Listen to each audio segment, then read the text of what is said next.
road streak record came to an end Sunday against the Baltimore Ravens. They lost 26-10. They are now 4-4. Before those losses have come against very good AFC teams in New England, the New York Jets, Baltimore, and Pittsburgh.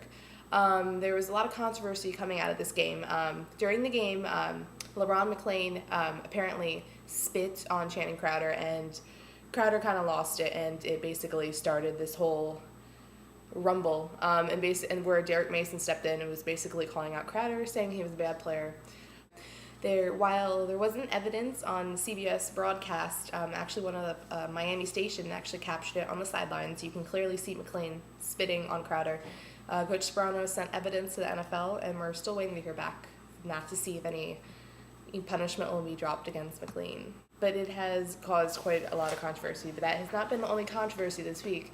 It's no secret Chad Henne struggled against the Ravens in the loss. He threw 3 interceptions and actually missed Anthony Fasano wide open in the end zone on one play.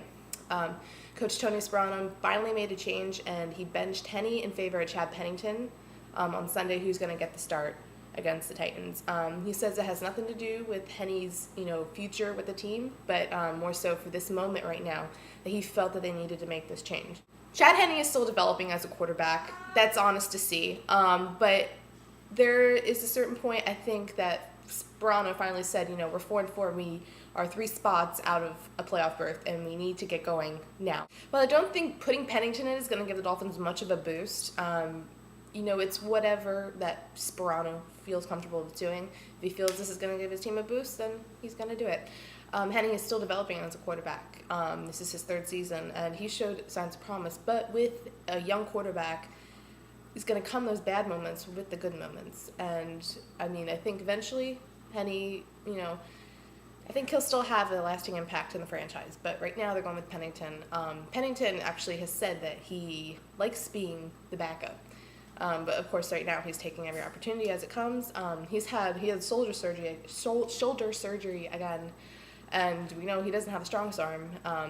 It's most likely going to be a more game manager type of quarterback. But we know that the Dolphins' offensive struggles is not just because of the quarterback. I think this is more of an experiment to see if they're going to see if it's the offense that's the problem or if it's the quarterback, which was Henne.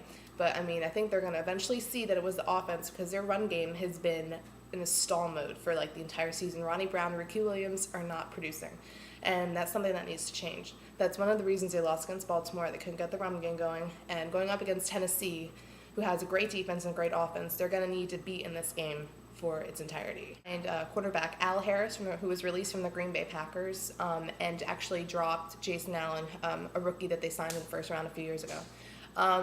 This really comes as a surprise because Allen has showed a lot of promise. He's basically one of the top Dolphins, defensive players this season, and he was dropped in order to make way for Harris. I think the Harris signing is going to be good. He is coming off, IR, so, you kind of wonder how big of an impact he will make immediately. But, in the long run, I really think he's going to help this young Dolphins secondary, and I think he's going to be a real help, and especially going up against Randy Moss and the Tennessee Titans on Sunday. Before all this went down, Brandon Marshall went on radio with Michael Irvin and basically guaranteed that the Dolphins would make the playoffs this season. It was kind of like the Tim Tebow guarantee after they lost to Mississippi State, and he basically guaranteed that they're going to win from here on out. They're going to make the playoffs. He said don't classify it in the Tebow thing, but it's a guarantee nonetheless.